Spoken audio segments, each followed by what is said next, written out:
Yeah. It's George. It's Elaine. Come on up. Hey, what are you listening to? I never heard anything like this in my life. Listen to this. This is exciting! This is exciting! Huh? Did I miss anything already? Kramer, get in. Where's the crazy man? Hey, sit down. Come on, it's about to start. You better get that checked out. And welcome to Seincast, a retrospective on all 180 episodes of Seinfeld, being hosted by two guys who can barely run their own lives. My name is Vinny. My name's Matt. It's a sad time, Vinny. The summer of George is almost over. That's right. Only a few days left in August, but I'm very happy because we were discussing one hell of an episode today. What do we got? We have the 23rd and 24th episodes of Season 4, the Season 4 finale, The Pilot, written by Larry David, directed by Tom Sharonis, and it originally aired May 20th, 1993. Now, we were debating whether or not we should cover the whole episode at once or split it into two parts. And as you'll see from the title, we're going to release part 2 tomorrow. So look forward to that. You think the listeners will be comfortable with that? Oh, they'll be comfortable. Good man. This episode is, we just have so much to say. I think that if you saw a 3-hour, podcast in your queue, you'd go crazy. So we figured for our listener sanity, we'll just break it up a little bit. But I am so happy we're covering this episode. I love this episode. This is one of my absolute favorites, probably in my top 5 overall. What do you think, though, man? How do you feel about the season 4 finale, The Pilot? I like it. That's all I got. I definitely like this episode, but when I think about season 4, it's the Junior Mint, it's the contest, it's all those kinds of episodes. Those are the ones that really stand out for me. The thing I love about this one the most is seeing who the other actors were that auditioned for the roles of Kramer, George, and Elaine. Oh, you mean the Michael Barth and exactly. Tom Pepper? Mm-hmm. Yeah. This episode is just nuts. I think this might be the most surreal episode of Seinfeld, even more surreal than the backwards episode, or the finale for that matter. This is like a culmination of all of these storylines. There's so many payoffs, so many callbacks. The script came in at 152 pages, which is insane. You think most feature-length movies are probably 100 to 120 pages. This episode in script form included 67 scenes, which is 4 times the amount we're used to, I think, in a regular half-hour episode. Filming took 5 days in late March of 93, and it also took 2 stages. Did you see a note here about there was no studio audience? Now, I don't know if that was just for, one stage or the entire show in general. And it makes me think that due to logistics of having to take on this behemoth of an episode with all these scenes and sets and actors, that it'd be too difficult to coordinate a studio audience in. And even when they shoot the pilot portion of the show, it's crew that's on the risers where the audience would normally be to watch the scenes. Mm-hmm. So I think there was no studio audience for the entire taping. There's something about the laugh track in this episode that just doesn't feel like the normal studio audience. The laughs just seem a little more edited than normal, not in a bad way necessarily. There's actually one laugh that we hear throughout the episode, and you'll probably hear it in a few of our clips. I love it. It's so distinct and loud. Mm-hmm. Some might find it really obnoxious, but it kind of reminds me when you're in a, when you go see a comedy and it's just a packed house, and mm-hmm. sometimes that laughter just makes the movie even funnier. Yeah. It's sort of like one of those episodes for me. Mitch Hedberg does a bit about that on one of his albums where he's like, somebody out there has a distinctive laugh. And he's like, I love it. And he's like, the only bad thing about having a distinctive laugh is I know exactly when you're not laughing. He's like, oh, distinctive laugh thinks that joke is not funny. Anyway. Yes. There was a commentary track on the DVDs. For those of you that own them, you should definitely check it out. It was with director Tom Sharonis and production designer Tom Azzari. Tom Azzari mentioned how there were 30 swing sets in this episode, which is nuts. Those are not the sets like Monk's or Jerry's apartment. They are the doctor's office, the pharmacy, the casting room, the NBC president's office. Yeah, the restaurant, exactly. So these sometimes little, sometimes big sets, and they would recycle a lot of them. Apparently, Castle Rock was really good at storing all of these sets that they had to build that they could repurpose for future episodes. Yeah, they purchased a warehouse to store all these sets, and then they had them stored on wagons for ease of pulling in and out. And they'd even loan them to other shows to recoup some of the defray some of the costs of the storage. Yeah, there's some amazing behind the scenes footage in Curb season, what is that, 7? When they recreated, the Seinfeld set, and you see the actual, studio pulling out all the pieces, putting it together. It's insane. Oh, a little bit of trivia, not relating to this episode, just like production design in general that I thought was pretty interesting. So Jerry's apartment was designed by a guy named David Sakharov, and I don't think we ever brought him up before. Apparently when Tom Azzari was brought on during season 1 or early season 2, he wanted to change the set. He just hated the layout of Jerry's apartment, but everyone at that point kind of came to like it. Typically, and this is, I think, a reason why I love Seinfeld so much, you would never have a door upstage. That is, you wouldn't ever have a stage or a door behind the actors as they're facing the audience. You usually have it on the left or the right. Because every time a character enters, the actor has to turn their back to the audience to look at the character coming in. Exactly. And I feel like 99% of sitcoms out there, even the in-universe sitcom Jerry does that layout where, character enters on the left or right, walks across. In fact, I guess most apartments on Seinfeld have that. George's, Elaine's, what have you. Yeah. But Jerry's is just so unique in that regard that the actors do have to, turn their back to the camera. Tom Azzari even points out that this was perhaps an advantage to the show because one of the endearing qualities of the show was Kramer's entrances. So it was perfectly laid out for him to slide through that door. Mm-hmm. And be kind of like that center point. The cut for this episode also was 10 minutes over. This is I think the rough cut, which is crazy. They had to trim a lot of content. We have some scenes like we do every week, some cut dialogue and whatnot. But I found a fascinating photo online that I want to talk about in part 2 that includes a scene that I never knew existed. It wasn't even, in all of our quote-unquote research, we never heard about it. So look forward to bringing that up in part 2. Shortly after this episode was filmed, in late March, Larry David got married in Las Vegas. That shocks me when I hear that. Vegas? Larry David? Yeah, I don't really think those two would go together. Yeah, I don't really know the specifics of the wedding. Was it like a little church, a little chapel off the side there? Chapel o' Love? I don't know. What is that from? Oh, Back to the Future. Attaboy. Part 2.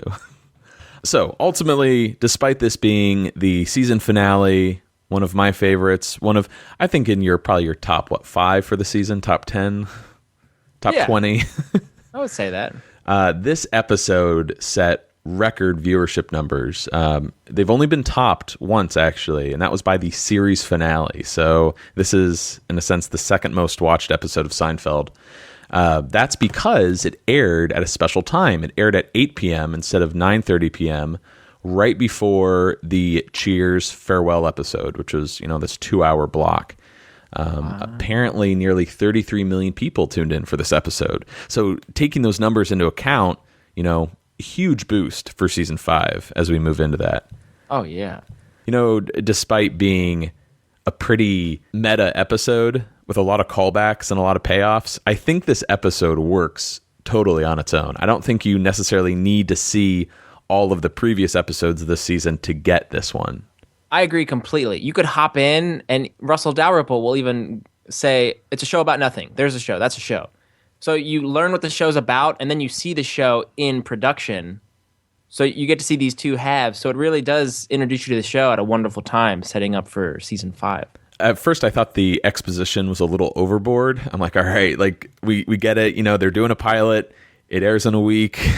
But it helps, it really helps for those new viewers. And back in '93, when sitcoms were traditional kind of cookie cutter sitcoms, wasn't it kind of weird to see all this behind the scenes stuff of a casting session and production portions of the show?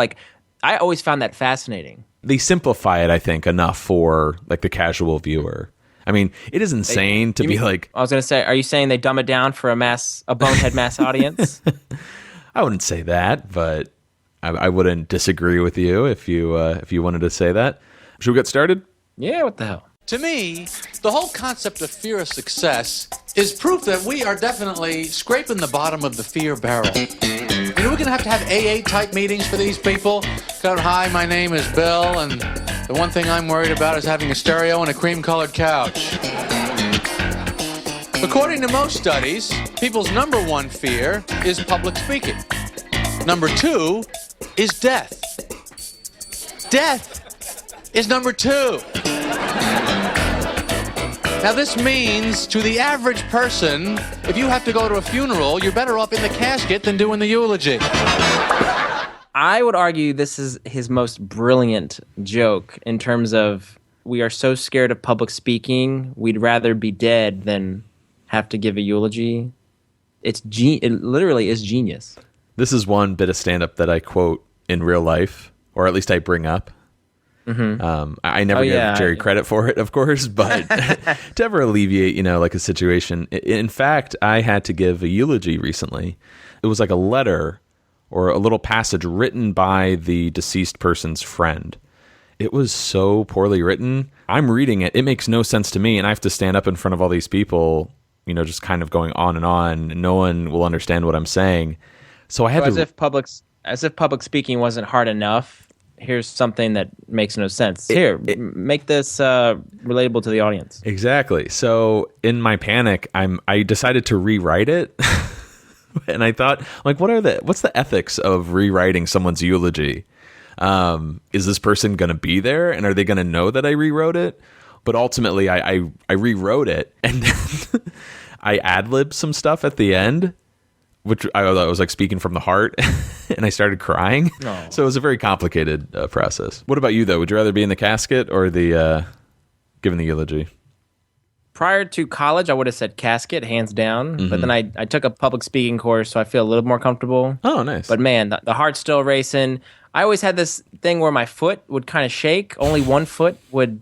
It felt like it was hovering off the ground when I speak. So got the Jimmy leg? I've gotten better since then. Yeah. First scene of the episode, we're in Jerry's apartment. Yeah, maybe we should talk about the pilot arc real quick.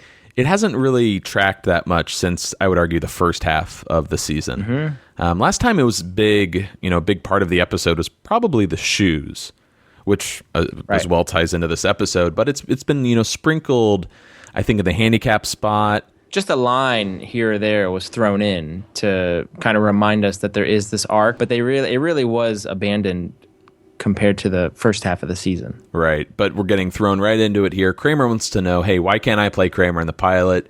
Jerry explains, hey, it's because you're not an actor. Neither of them are, actually. He was an actor, though. He was in that Woody Allen movie. Yeah. He got fired from it. He moved to L.A., too. He had a movie treatment, the keys. Come on. It's kind of mean. You think Kramer's offended? Or does he know he's not an actor? I think the water rolls right off his back, so he's not offended at all. True. He's like, ah! So they start to see, hey, who's better at laughing? Fake laughing, I guess. And what are the two lines here? The prompts? My grandmother's in the hospital. I've never been to Mars, but I imagine it's quite lovely. Yeah. Who has the better laugh here, do you think? Oh, Kramer. Thank you. Yes, come on. It's a knee slapper. Jerry's is so phony. Like, there's nothing real about that. It really is. Mm-hmm. Which is so funny because Jerry laughs, really laughs in every scene. And that's more genuine. Mm-hmm. I'll take that any day. So they go back and forth like two insane people laughing as George walks in, who, of course, rolls his eyes at their acting skills.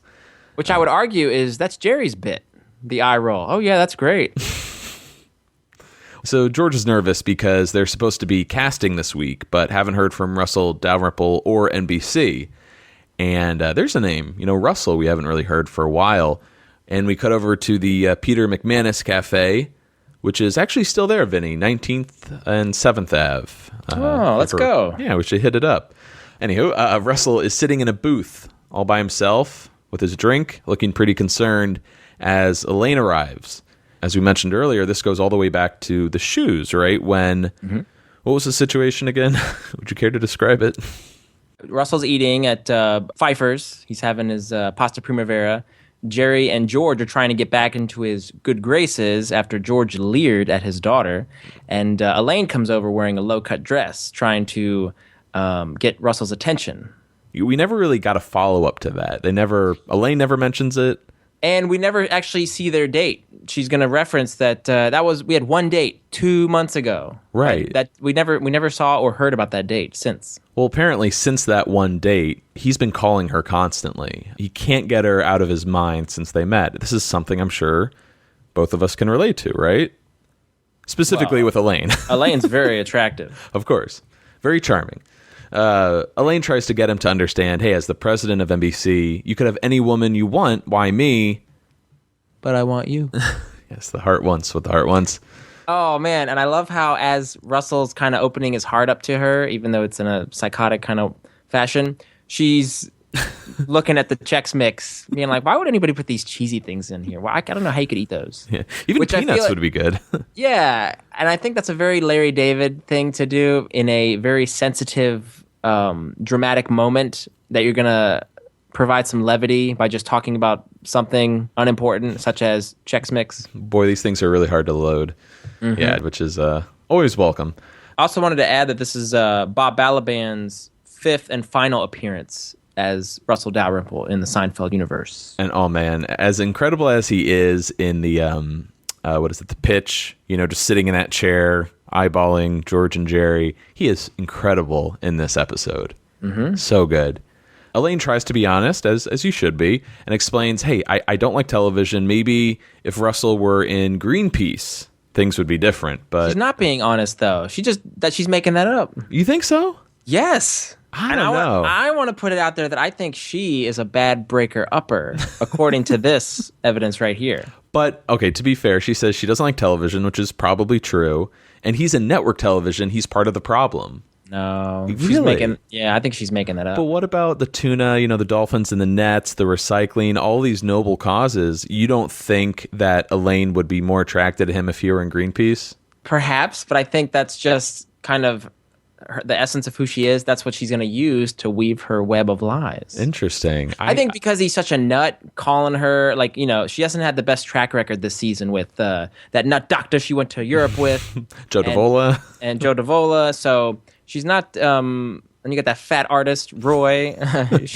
Carl. She's not really hitting home runs this season. That's but true. I think it was just because Russell was hounding her. She's just trying to distance herself. Right. I could see that. And also, Greenpeace seems like something she's kind of pulling out of thin air to contrast with being a network, right. TV exec, something she doesn't respect whatsoever. But I still think Elaine would be more attracted to someone in Greenpeace than in television. Yeah. Right? I'll give you that. What if JFK Jr., or TV exec? Do you think she'd be attracted to him? Oh, yeah. Okay. God. Russell tries to tell her, hey, I love this line. There are these little moments throughout this episode. Elaine, we have some very exciting new shows coming out, like the one featuring a bright young comedian, Jerry Seinfeld.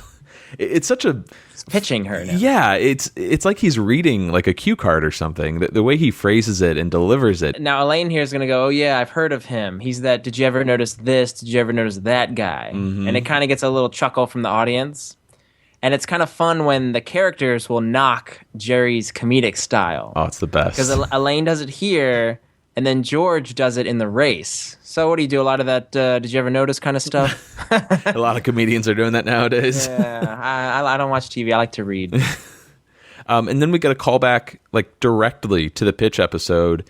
But this time it's Russell. Instead of George pitching to Russell, it's Russell pitching to Elaine. It's a show about nothing. This is all kind of confusing, though, because during the shoes, we brought up how, what is Elaine's relationship with Russell, and what does she know about the sitcom? She told Jerry and George, I have a few notes, maybe Russell and I will discuss the script later. Mm-hmm. I guess, assuming from this scene, Russell never knew that Elaine was friends with Jerry and George. Exactly. So if she's ever going to make any changes to the script, it's not going to be... notes to Jerry and George, it's going to be notes to Russell, and Russell will tell them. Now, if Russell is the head of NBC and he's kind of reading through their script, your script needs blah, he's read it, right? Uh-huh. he's seen that there's a character named Elaine who dated Jerry. That's a good point. He didn't put together that this Elaine, same wall of hair. Well, maybe. Here's something. Maybe Elaine wasn't in the script in the shoes. Because they didn't know how to write for a woman. They didn't. And Russell was going to say you need to add a woman, just like in Mail Unbonding. Dude. And then maybe Russell was the one who came up with the idea of calling her Elaine because he was so infatuated with her. Now you're off on a topic. Okay. Ultimately, though, Elaine just, pulls the Band-Aid right off and tells Russell she can't do this anymore and leaves him. That's pretty harsh. Isn't that a bad breakup? But to be fair, dude, 2 months, 1 date, he's been calling her, harassing her. She's being kind enough to give him time, meeting him at a restaurant. So we're back at Jerry's apartment. Kramer gets a phone call, and Jerry criticizes George's sweatpants here. Despite being comfortable, Jerry thinks George is sending out the message, I give up. I can't compete in normal society. I'm miserable, so I might as well be comfortable. So 2 things. When we were going to go to the Hulu Seinfeld apartment shoot and do our little dress up that we like to do. Whatever that was. That turned out to be a home run. My alternate George outfit was a polo shirt and sweatpants. Ah. Fun fact. And then writer Bob Shaw, who actually we're going to see a little bit later in this episode, he was a writer on Seinfeld, and during the 4th season, he wore sweatpants to work. Oh, there you go. So I wonder if that was the inspiration for George's sweatpants wearing, or was it a Larry David thing? Because it seems more like it's a Bob Shaw thing. Yeah, Bob Shaw, I think, is closer to appearance-wise George than Larry is. Yeah. He's a little shorter, a little rounder. A little balder. A little balder. What are your feelings on sweatpants? Because the only kind of lounging pants I wear are pajama pants. Are those sort of the same thing? No, completely different. I don't like sweatpants because they kind of... Make you look high-waisted? Me too. I never enjoyed the elastic on the ankle. I don't like the elastic on the ankle. They always get bunchy. It doesn't look right at the bottom there. Shoe, elastic, bunch. Now, there's no issue with sweatpants at home. It's just when you go out in public. Oh, yeah. Can't wear them in public. Okay, because I recall Jerry wearing some either blue or red sweatpants in the pilot episode. Yeah, blue and the red. Mm-hmm. Superman. There you go. Kramer gets a call. Hey, 2-line phone. While he's on the other line, tells NBC to call back, and Jerry and George flip out. Get off the phone. Oh, wow, that is a good pull. You want to explain that one? Jerry's quoting the scene, and also future Seinfeld writer's line in Dumb and Dumber, Fred Stoller, when he's standing outside of a phone booth telling Mantle to get off the phone. Mantle? Oh, Mental. Oh. Sorry. No, whatever. I'm sorry. I'm mental. So Jerry calls Russell's secretary back and, tries to get George all excited here when they hear that casting tomorrow, NBC, 4 o'clock, they're in business, the pilot's on. And we find out why George isn't very happy in the next scene. He's speaking with the therapist, the woman. Dana Foley. Right, Dana Foley. What if the pilot gets picked up and it becomes a series? That would be wonderful. George will be rich and successful. Yeah, it's exactly what I'm worried about. God would never let me be successful. He'll kill me first. He'll never let me be happy. I thought you didn't believe in God. I do for the bad things. Do you hear what you're saying? God isn't out to get you, George. What is that on your lip? What? It's like a discoloration. It's white. Yes. Yes, it's white. Why is that white? You'd better get that checked out. Better get that checked out? I would. What kind of a therapist are you? I'm telling you, I'm scared that something terrible's going to happen to me right away. You start looking for tumors? I'm trying to help you. What are you, like a sadist? No matter how bad somebody feels, you can make them feel worse. I bet you're rooting for a tumor. I think you better go. Oh, I'm going, baby. I'm going. This is Gina Heck's third and final appearance. She was in The Pick, The Shoes, and now The Pilot. It's tough because she's a great actress, and I love seeing her in the show, but the Dana Foley character just isn't that memorable. She's always butting heads with George. Yeah. And she plays it so straight, too. You know what I mean? There's no quirk about her, really. I thought you didn't believe in God. I do for the bad things.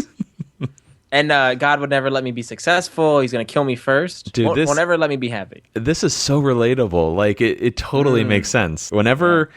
do you ever, like, self-sabotage? Whenever things are going well, you're like, Please, Matt, it's me.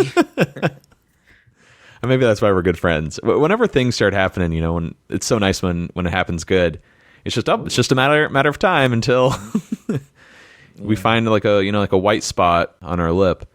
No, that's very apt because George is upset about the show taking off. He's almost deflecting himself. Another great delivery too. What kind of therapist are you? Just so upset. What are you, like a sadist? So we're in the taxi cab, and George is trying to get Jerry to see the white spot on his lip, but he, of course, thinks it's nothing. George asks the taxi cab driver, who, of course, sees it. Yeah, it's all white. It's all white, Jerry. It's all white. I would get that checked out if I were you. Again with the checked out. Oh, I hate these bums with their filthy rags. Get away from my cab. Very good. That actor is Eric Avari. He plays the cabbie in this episode. Right now, he's starring in The Brink, that HBO show. Oh. I haven't checked it out yet, but I'm going to binge. He's been on Days of Our Lives, Paul Blart, Heroes, Stargate, Dragnet, The Mummy, Encino Man. And I remember him most as the guy with the chin beard in Mr. Deeds. Yeah, one of, can't believe I'm saying this, but one of Adam Sandler's better romps, I think. Really? One of his better ones? I think so. The top three is his first three. Billy Madison, Happy Gilmore, Big Daddy. That's the trilogy of Sandler. Big Daddy came after Wedding Singer. I would argue Wedding Singer is better than Big Daddy. All right, four top. It's a four-ilogy, quadrilogy. And wasn't there like a weird movie even before Billy Madison, Overboard? Yes, I don't count that one. That's like Okay. his EP. All right, EP. Feel very dirty all of a sudden. So George claims, hey, if I don't go to the doctor, nothing will happen. But if I go, he might find something. Yeah, ignorance is bliss, essentially. I think we're all guilty of this. Yeah, to some degree. So, as you mentioned, a bum shows up with some rags, starts washing the taxi windows, and But so Jerry goes, these squeegees. Oh my God, it's Crazy Joe Davola. So I can't get over that he is about to go off on this tangent on squeegees. Like he's got a bit kind of in the chamber. And I would kind of want to know, what was that squeegee bit about? as you mentioned, Crazy Joe Davola. Yeah. And they try to hide from him, which is kind of weird. In broad daylight, in a cab with non-tinted windows. Kind of had a Ferris Bueller vibe to it, right? Where they, hide in the taxi cab. Yeah. Mm-hmm. Anyways. Good luck on the pilot, Jerry. Yeah, he does not look good. No. Well, no meds, no therapist, no woman, and no TV show. Well, he's dirty. His shirt's ripped. Mm-hmm. It's almost like we're assuming he's been trying to squeegee cars for the past couple of months. They should have had him with like a little bit of clown makeup still on and like tattered Pagliacci costume. Yeah, that would have made sense. No, Yes, I could see that. Yeah. But now we're at NBC, and one of the all-time greatest scenes, man. Like, it's a big scene too, but auditions are about to get underway. George is talking to Stu here. What he thinks of the spot on his upper lip. It's like a white discoloration. Well, then he asks Jay. It's like a white discoloration. So it turns out Russell should be there, but apparently when Stu tried to say hello earlier, Russell just walked right past him. So no one really knows about the whole Lane situation. Yes, nobody does. Mm-hmm. I was just going to say that Kevin Page and Peter Blood return as Stu Chermak and Jay Crespi, respectively. There are so many lines here, especially Jay's, he must be worried about the fall schedule. He is the original French Stewart. It's insane. Mm-hmm. His look, his delivery, a little setup. After casting, they're going to shoot the pilot, and then it's going to be on TV the following week. And we get a new character here with the casting director, I guess. Yes, we do.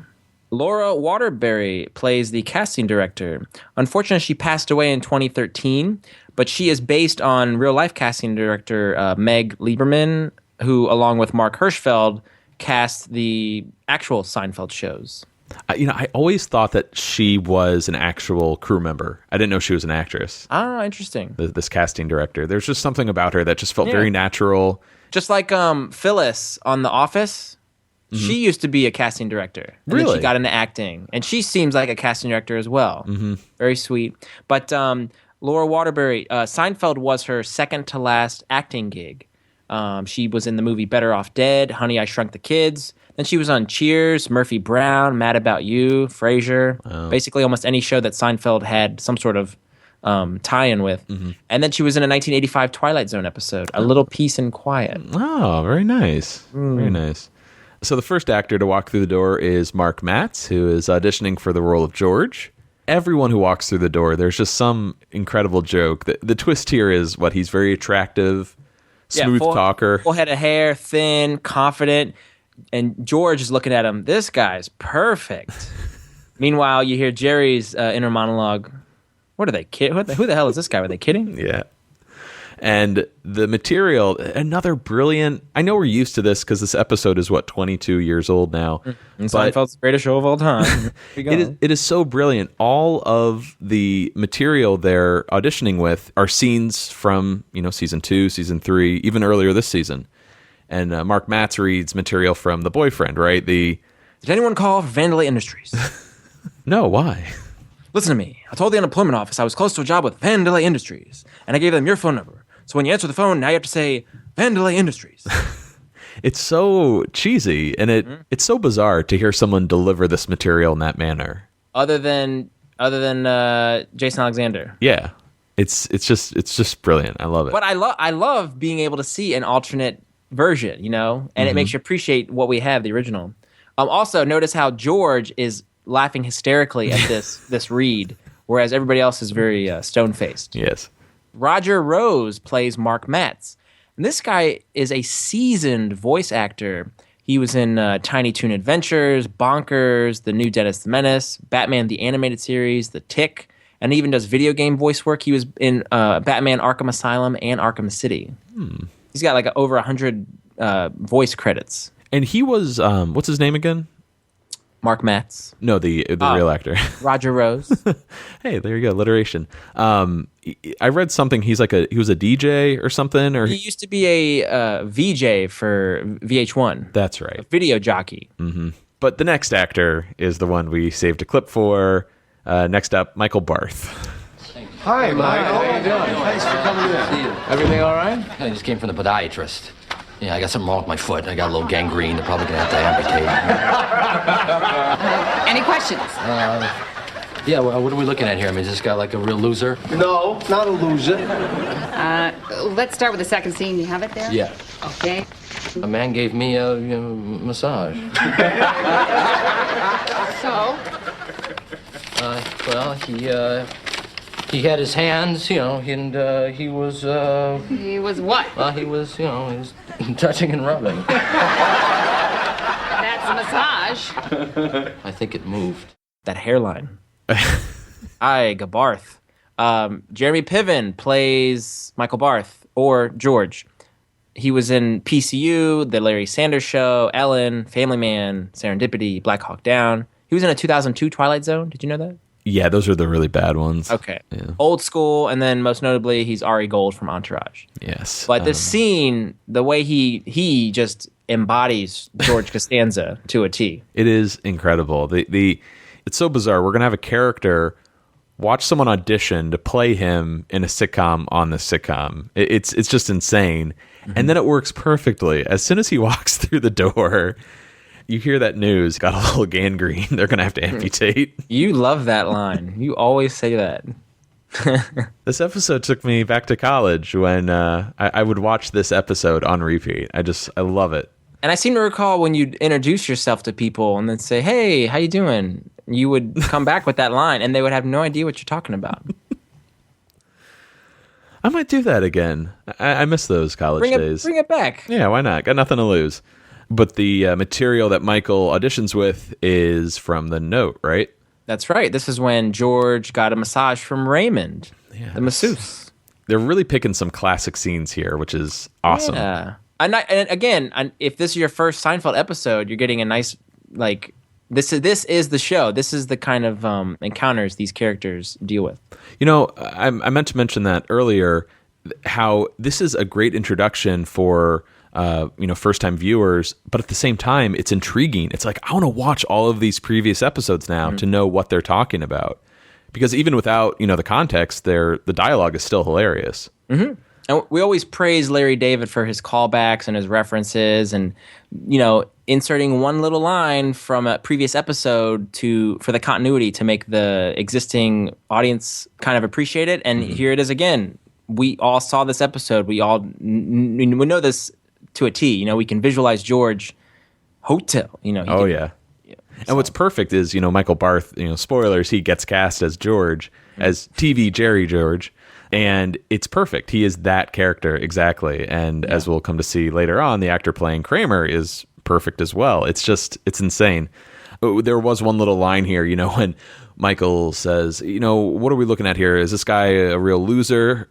And no, he's not a loser. That reminds me kind of Curb with the first Larry Jason episode when Larry's like, hey, George is a loser. He's an idiot. I'm sorry, Jason says he's an idiot, a jackass, and Larry gets offended by it. Yeah. Next up is Melissa Shannon, who's reading for Elaine. Oh, it's like a bald convention out there. Oh, made a faux pas. No, he didn't. He knows he's bald. It's just, dude, this scene is just firing on all cylinders. I love it. George is getting the brunt of the jokes at his expense, I would argue here. Right. Well, we didn't even mention in that gangrene comment earlier with Michael Barth, the audience just goes wild. George just looks so embarrassed. And Jerry is even looking to kind of gauge George's response to all what's going on. Right, because his doppelganger just walked through the door, and now this Melissa Shannon, she's gorgeous. She's luscious. She's ravishing. You're right. Unintentionally making fun of George. And then adds that line about the sweatpants, right? And at that point, when she makes that sweatpants line, George throws the resume on the table as if that was the straw that broke the camel's back. She's done. She's already dead on arrival. Oh, yeah. He does not like her. And when it comes down to the reading, Jerry, of course, hey, I'll jump on it. I'll read with her. Oh, yeah. He's smitten. Mm-hmm. And they read from the Deal episode, right? What was that look? What look? That look you just gave me. I gave a look. Thank you. Mariska Hargitay plays Melissa Shannon, who's auditioning for TV Elaine. We all, I think, know her from Law & Order SVU. She's also in Leaving Las Vegas, Lake Placid, ER. And she is the daughter of Jane Mansfield, as we discussed in a previous episode. Yeah. I did not recognize her at all. I didn't really know this actress, actually. I never watched Law & Order. But now, knowing who she is, I never would have put the two together. Then we move on to Kramer. Let's get a look at some Kramer. God, man, it's just...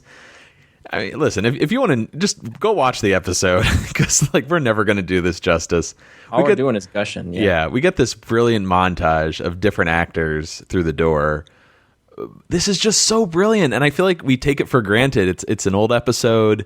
Sitcoms have gone in different directions since then, paved new ways. But this is just so incredible, I think, for its time. You get tall Kramers, short Kramers, fat Kramers, skinny Bald Kramers. Yeah. And each one of them gets to do their take on a Kramer entrance.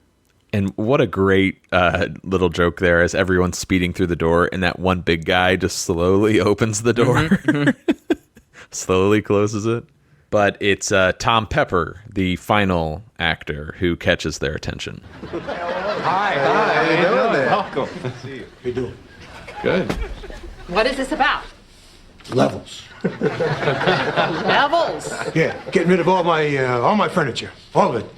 I am building levels with steps completely carpeted.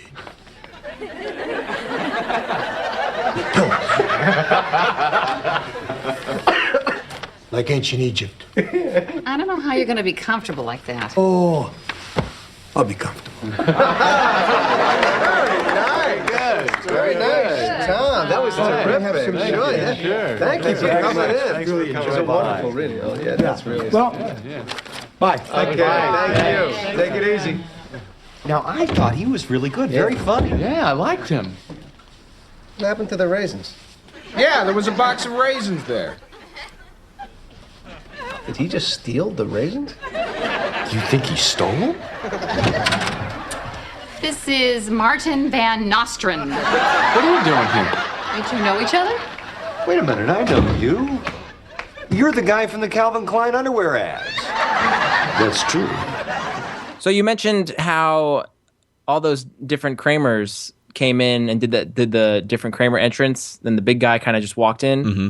Martin Van Nostrand was actually led through the door by the casting director, so he didn't get to do a Kramer entrance. Oh, that's a really interesting point. So it was more low key for Mr. Von Nostrand, or Doctor, if you will. We're kind of jumping ahead, Right. past the Tom Pepper part, but that reveal of Martin Van Nostrand is so brilliant. I was watching it with Liz the other day, and I think she's seen the episode before, but she just lost it when he shows up because it just comes out of nowhere. You do not expect Kramer to show up, and the fact that he gets there and he's using the alias, it's just brilliant.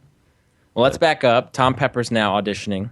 Oh, right. So the scene Tom Pepper does is from the I forget the episode. Is this the pony remark? Because Morty and Helen are there. It is. Yeah, because they had the bet. Right, the levels, and Dinner I'm with sure dessert. I'm sure we brought up this scene during the pony remark discussion because Michael's delivery and Tom Pepper's delivery, they're both as good. Actor Larry Hankin plays Tom Pepper. This guy's been in so many things that you know his face, you know his voice, but we always remember him from Home Alone. It's like, Marge. Rose? Yeah. Oh yeah, Rose.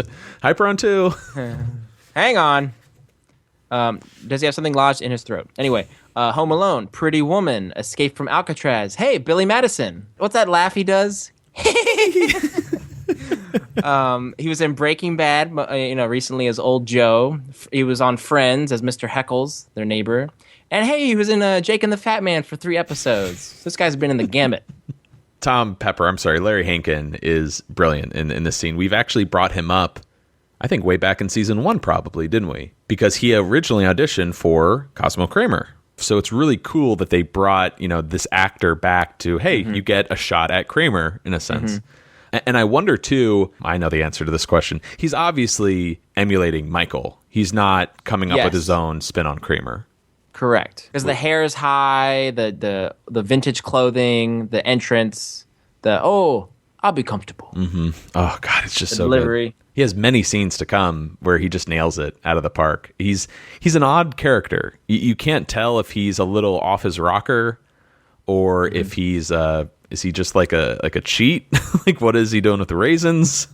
So I'd like to talk about that. After the audition's over, he says, may I? And he points to the box of the raisins. They say, sure. He takes some. And then he goes, well, bye. And he picks up, you actually see him pick up the raisins and walk out. So it's a smooth move, dude. Like the first couple of times I watched this episode, I never spotted that. But it's very subtle. Set them back down. Goodbye. Take them as you literally turn around. And the reason that this little bit was put into the show, one of the writers on Seinfeld, Andy Robin, when he did his pitch meeting for the Junior Mint, Larry David had been eating a box of raisins. And after Andy Robin left the meeting, Larry David was unable to find the box of raisins. And he wondered, did Andy Robin take the raisins? So yet again, real life makes its way into Seinfeld. I never knew that was based on a real occurrence because when that moment happens and George is like, did he just take the raisins? That is so Larry David. Like, I think there's at least 3 or 4 Curb episodes like based around that premise of just like, did this guy just do this? And you never really, we get confirmation, but from George's point of view, you never find out one way or the other. Before we move on, I wanted to bring up another podcast out there that everyone should check out. It is wonderful. It's called The Mild Adventures of Fred Stoller. Fred Stoller, we just mentioned earlier in the show. He was a writer on Seinfeld for, I want to say season 7, but he played a character named Fred, right? He was the guy who forgets Elaine. He doesn't remember her, and she becomes obsessed with him because he can't remember her name, can't remember her face. Anyways, he does this podcast. He's I'd say, rather successful character actor out in LA, and on his first episode, he has none other than Larry Hankin on. And I actually played you a clip from that show, Vinny, before we started recording about Larry's audition process. We're not able to clarify because he kind of gets mixed up whether this was the original Kramer audition or if this is the audition to be Tom Pepper, the Kramer-esque character. But regardless, his experience wasn't a very positive one. Everyone should check out the clip. I think it's like at the 37-minute mark in the first episode, but I think it's really tough out there for character actors, such as Larry Hankin or Fred Stoller for that matter. Fred Stoller's podcast is pretty much based on the struggles of Hollywood, what it's like to be an actor or a writer, producer, what have you. And it's really insightful. Everyone should check it out. Especially, keep going here, sorry. There's a few other episodes with Seinfeld writers. He has Steve Scroven on.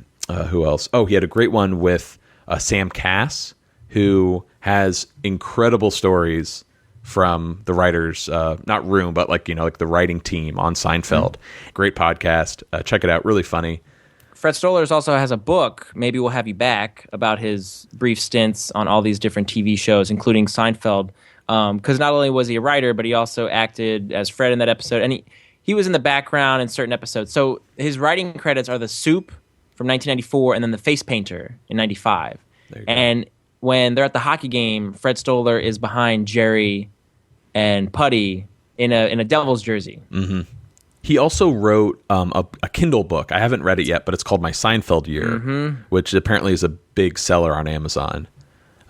Can you read a Kindle book if you don't have a Kindle? Yeah, there's an app. You can get the Kindle app. Okay, I should buy that then, because I really want to read that. Anyways, we're done with Tom Pepper, right? He was great as Kramer. He might have taken the raisins. And then the real Kramer, Martin Van Nostrand, enters. That's the second time he's used that alias, right? He already used it in The Nose Job? Yes. He was a doctor then, right? That's right. You're right. And Stu, of course, recognizes him from the Calvin Klein underwear ad, which is another brilliant callback. They decide to do a reading from The Note, the Joe DiMaggio Dinky Donuts scene. And Kramer sits down with this confidence about him.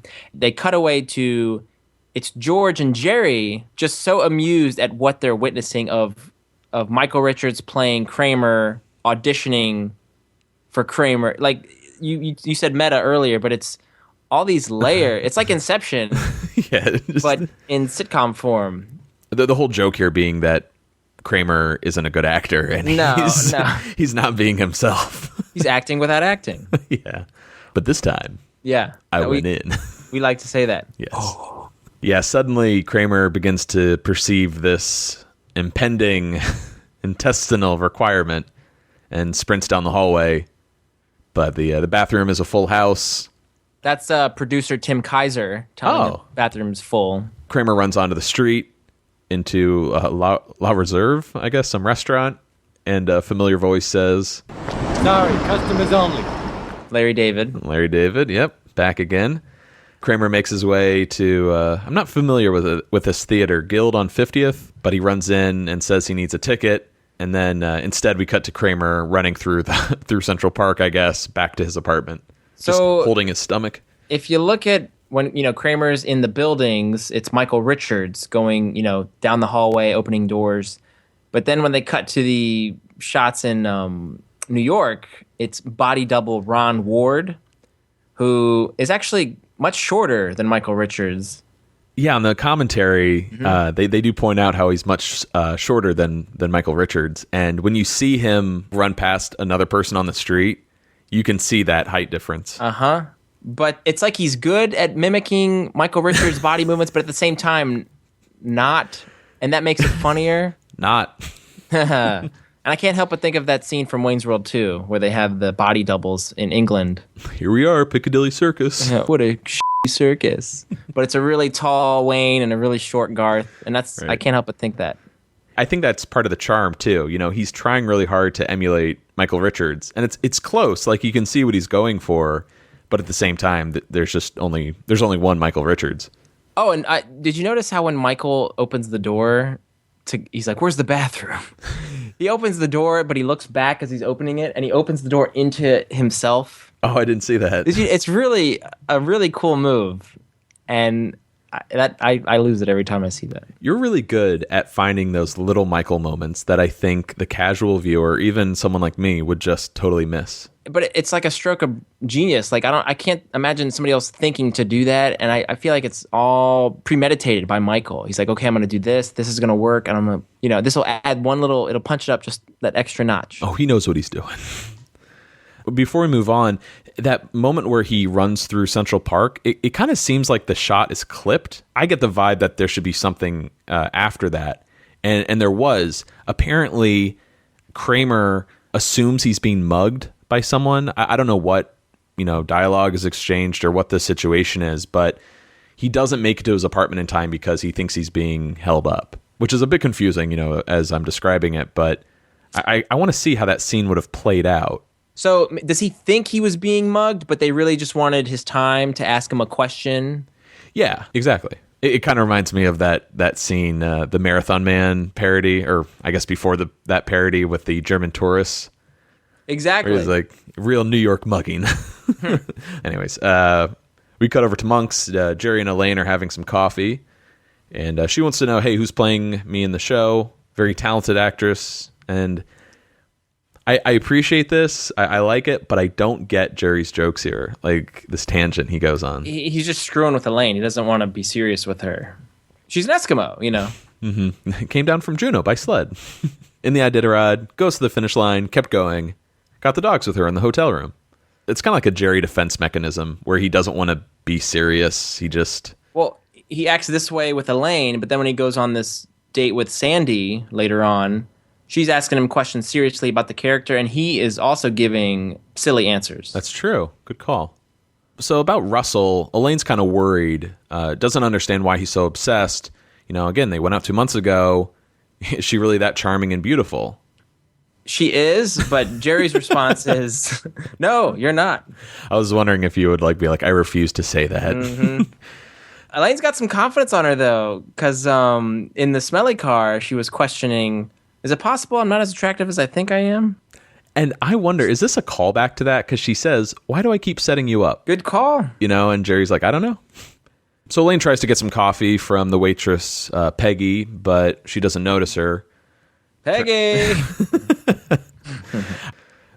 Turns out a new owner took over Monk's. When did we hear about this new owner? Yeah, this is a little shoehorned in here from a continuity standpoint, especially because Ruthie Cohen isn't at the cash register. Yeah. It's Mr. Vazaki. Vazaki. We'll just mumble it. Service has gotten really slow, apparently, since the new owner took over. Yeah, but they're also putting a little lemon in the tuna. I love that. Yeah, that's what Elaine notices is different. Meanwhile, Jerry notices that all of the waitresses suddenly have the same large proportions, and he doesn't think it's a coincidence. He hasn't seen 4 women like this together outside of a Russ Meyer film. Elaine does a little investigating. She wants to know, hey, who does all the hiring? And she motions to, the waitress motions to that older chap, Mr. What is it? Vazaki. But she says he does, pointing at the gentleman at the counter. In fact, we're looking for another girl if you know anyone. Then she walks away. Now, can we do a spoiler alert? If somebody says, who's that guy over there? Or, alludes to somebody, wouldn't you not point out that's my dad? I don't think so, because Elaine says, who does all the hiring? And she points, he does. I don't think you need to share the info that, again, spoiler alert, we can't stress that enough. Yeah, sorry. that is her father. Does that rub you the wrong way? She could have mentioned it. Save Elaine a little embarrassment. You can dock the episode a point or two in the end. There it is, yeah. That actress is Samantha Dorman. She plays the waitress. She only has 2 acting credits, Seinfeld, as well as The Fresh Prince of Bel-Air. She plays a playmate, and the reason she plays a playmate is because she's actually a playmate. She's a Playboy playmate from September 1991. She only has 2 acting credits. That makes sense, I guess, if you need someone with I'll hold off on that one. Wasn't me? So Elaine thinks this is all discriminatory, doesn't see why all of these bosomy women should have the advantages. They get all the attention from men. They get all the waitress jobs too. Hey, that's life. Good-looking men have the same advantages. You don't see any handsome homeless. Which, since Arrested Development came out, I can't help but think of Tom Jane, the actor playing a homeless guy on the street that Lindsay falls for. But he is just Tom Jane, right? He is Tom Jane, but he He has the rugged good looks of a Hollywood actor. Right. So we cut over to West Park Medical Group, the hospital or whatever. George is getting the white spot checked out, and the doctor claims, never seen this before. You've never seen this before? I'm going to have to take a biopsy. A what? A biopsy. A biopsy. Yeah, George thinks he has cancer, which... I don't know what it is. It's the worst thing to hear a doctor say. The most aloof doctor. Yeah. I think that's a pretty normal thought, whether you're just going to stay at home and Google your condition or, when you're waiting to get the results back. I always think cancer, or I think of like the worst case situation. Really? Oh, always. Yeah. And that's usually, I guarantee you, if you have a sore throat, if you have like a little, I don't know, like pain in your finger, if you Google it, someone on a medical thread will say it's cancer. That's why you shouldn't do that. Yeah. So the doctor is played by Bruce Jarchow, and he plays the doctor in this episode, but he plays a character called Mooney in The Millennium. Hit the music, Matt. You double dipped the chip. Double dipped? What are you talking about? The character Mooney is one of the front office guys for the New York Mets, and when they recruit George to be head of scouting, Mooney asks, "You interested? You understand what we're talking about? We're not talking. We're just talking." We couldn't say that because if we did, you see what we're saying, So that's Mooney. So we got a double dipper. Huh. All right. Nice work. He was also in Big, Scrooged, Ghost, Outbreak. He was in Sour Grapes, and he played another doctor, Dr. Dean, and Stranger Than Fiction, and a Parks and Rec episode. I like how clueless he is, though, or just doesn't have the best bedside manner. Yes. A little bit of trivia real quick. The commentary we've brought up a few times. Tom Mazzari gave some interesting figures on how much a set would cost. A set like this doctor's office, brand new, would cost about $5,500. Really? Mm-hmm. And then dressing it would be $800 to $1,000. So you can see, if you're spending, up to about close to $7,000 on a little tiny set like this, you want to save it and you want to use it again for another doctor's office, or maybe this was used for Tim Watley's office at times. Who knows? Mm-hmm. But I just thought those were interesting numbers. We get an act break though, and we come back to Jerry's apartment. George is telling Jerry all about the biopsy and how the doctor, we were kind of discussing this, didn't give him a get out of here when he mentioned cancer. In fact, get out of here should be part of medical school. I like that. I think that's a fun little, come on, get out of here. Go home. You're crazy. It's a little test. You're a real nut, I was going to ask if you agree with that. Someone who's a pharmacist, you're in the medical community. Is that like professional to be that casual with people? No. I like it as a fan of the show, but you're supposed to have tact when you're interacting with patients in that regard. I mean, be honest. If you're like, well, we're going to have to do some follow-up tests and figure out what it is, but you're not going to get the hell out of here. You can't act like that. We should note that George has this really distracting Band-Aid on his upper lip. Yes. It's like a little round Band-Aid. And did you notice how George and Jerry split a sandwich? I love that. I thought that was so cute. There it is.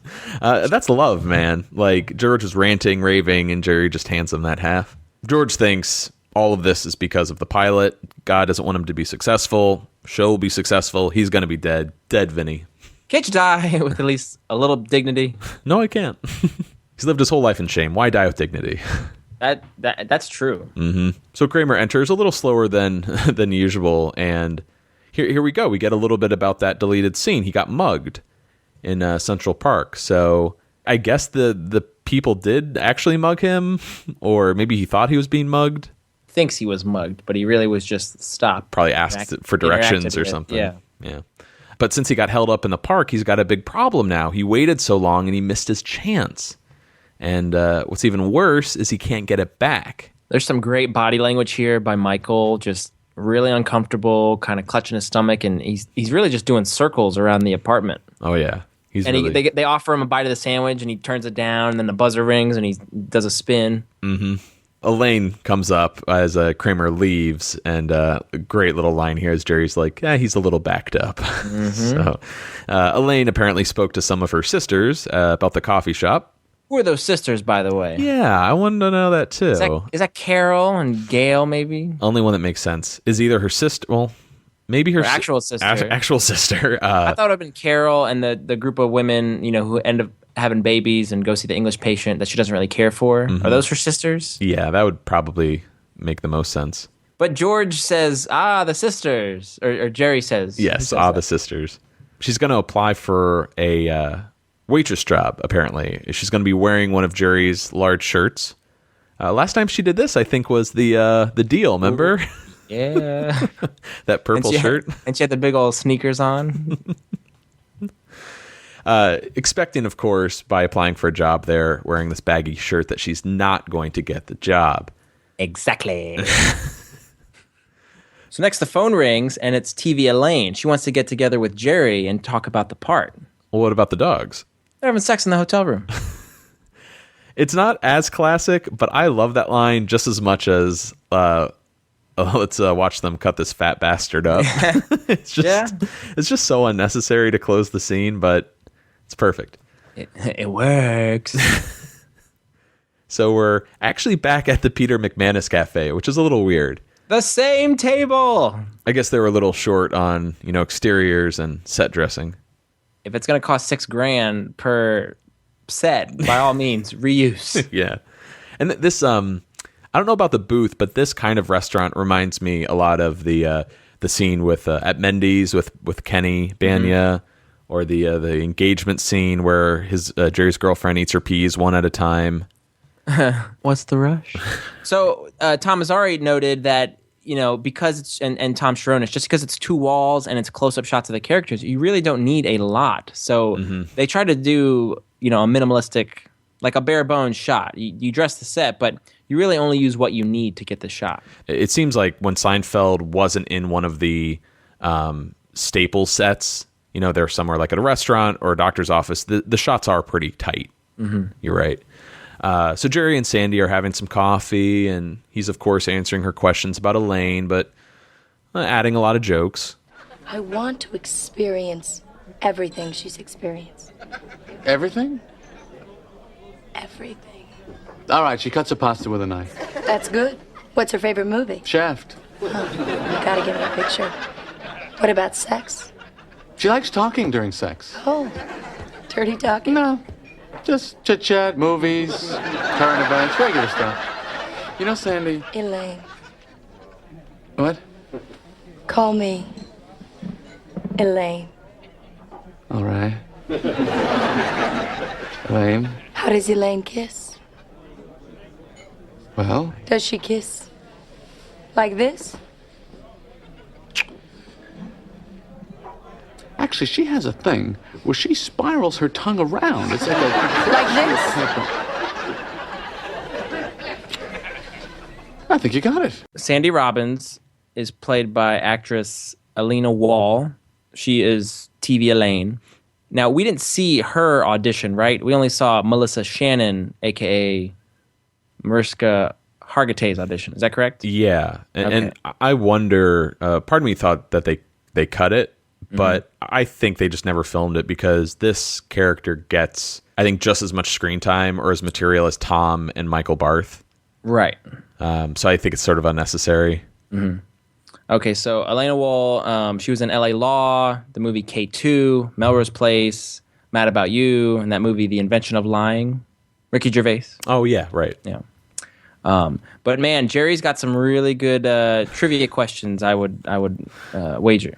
What, like according to Jerry, what's Elaine's favorite movie? Exactly. Well, even you could do it for like a bonus round. How many Greenpeace, teasing animals, ban lawn, seeing people running for their lives, garbage at the window. That's 5 things. Yeah, there's some really good lines in here. He's kind of joking in the beginning, but when she's like, be serious, I want to know, is he still joking? Like, is her favorite movie really Shaft? I still think he's joking. Yeah. Well, because he says she doesn't like dirty talking during sex. She likes chit-chat. Which doesn't seem accurate at all.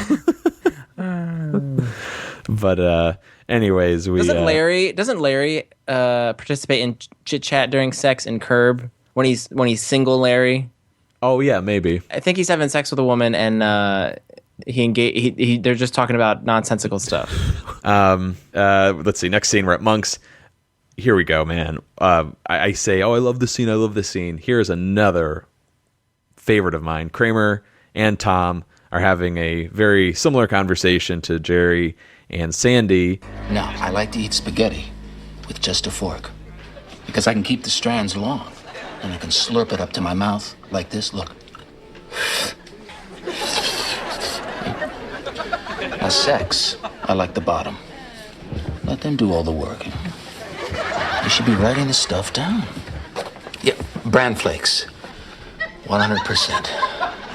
Got a big problem. I'll have a hamburger. Yeah. That's it. Thanks That's a lot. good.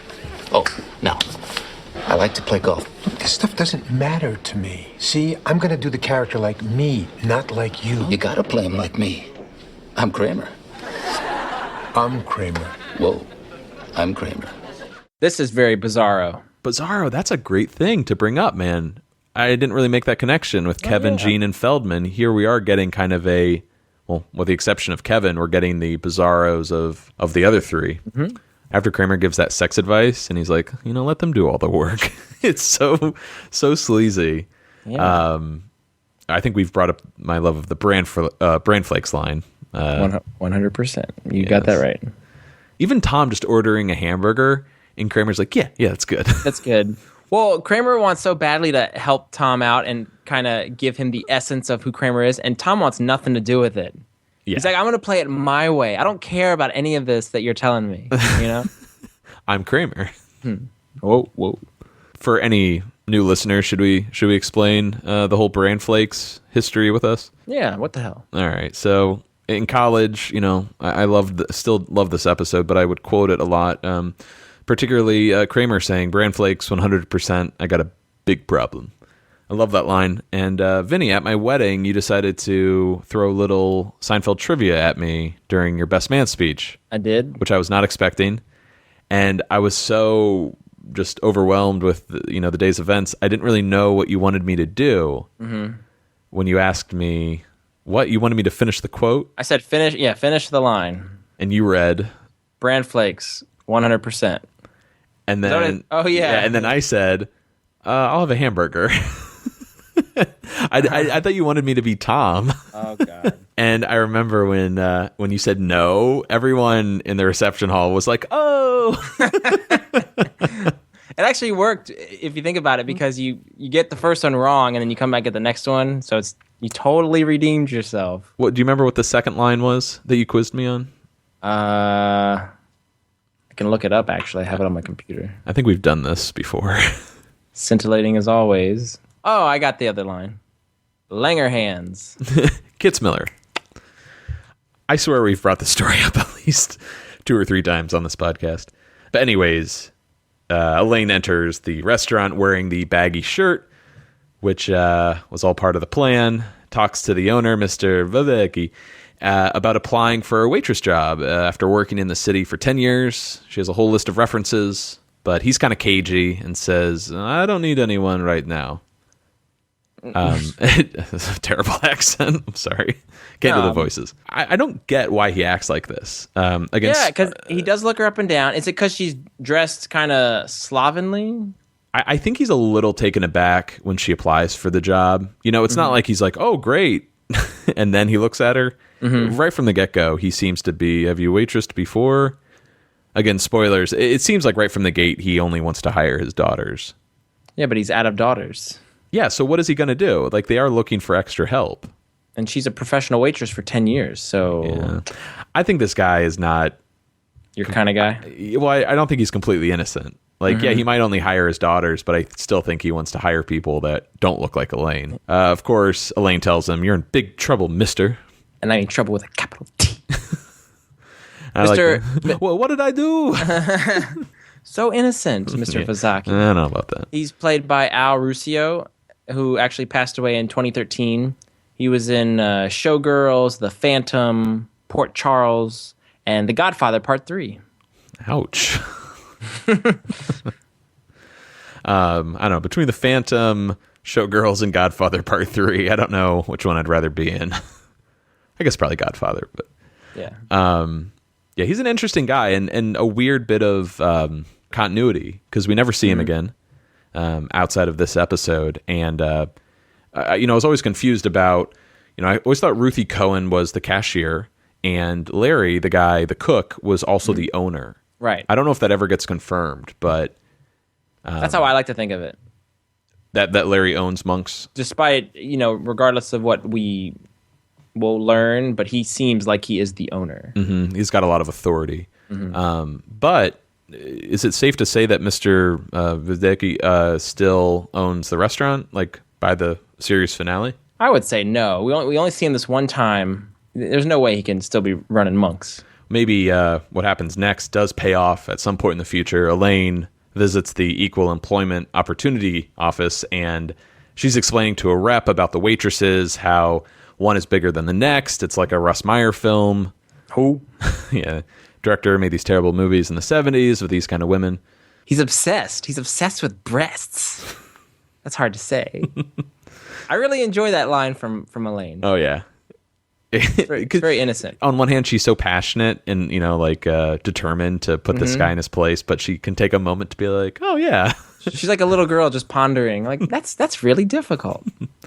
As Elaine explains more, another rep named Paul gets brought in to hear that a restaurant on the West Side is only hiring large-breasted women. I really like that actor. Richard Gant plays Fred. He's the one who's sitting down, who says the large-breasted women line. But he was in Rocky V. He was the Don King type character. It's been killing me. I know this guy, and that's exactly the role. He was in Godzilla, The Big Lebowski, Nutty Professor 2. He was in a couple episodes of Mindy Project, Men of a Certain Age. He was also in Sour Grapes. And then he was in General Hospital, Deadwood, and NYPD Blue. Nice. And then Bob Shaw, the writer we mentioned earlier who wore the sweatpants, he plays Paul. He was a program consultant on Seinfeld as well as writer of The Chaperone and The Tape. And he plays Paul in this episode, and then he's also going to come back to play the cabbie or a cabbie in The Scofflaw and The Understudy. Oh, nice. So, double dipper? Yeah, let's make him a double dipper. All right. You double dipped the chip. Double dipped? What are you talking about? 2 double dippers in the same episode? Oh my God. So if you want to talk about anticlimactic, that's it for this episode. That's it. Go home. We're at a show. Yeah, we're going to just put a pin in it there and come back tomorrow with part 2 where we get into some really, really good stuff. But I don't think we'll do our normal send-off, Vinny, so I'll see you tomorrow. Okay. Bye. See ya.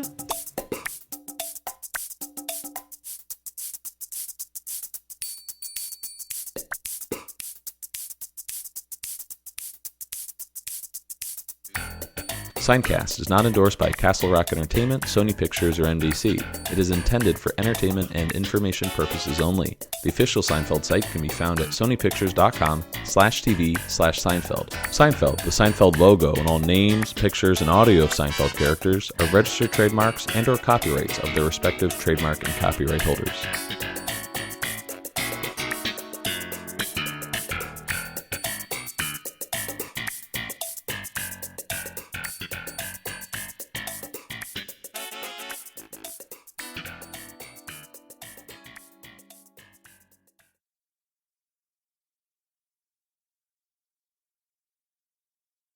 Hi. Melissa is reading for Elaine. It's like a bald convention out there. Sorry, I made a faux pas. No, you didn't. He knows he's bald. So how about the guy wearing sweatpants? I mean, did he do that for the party? Does he walk around like that?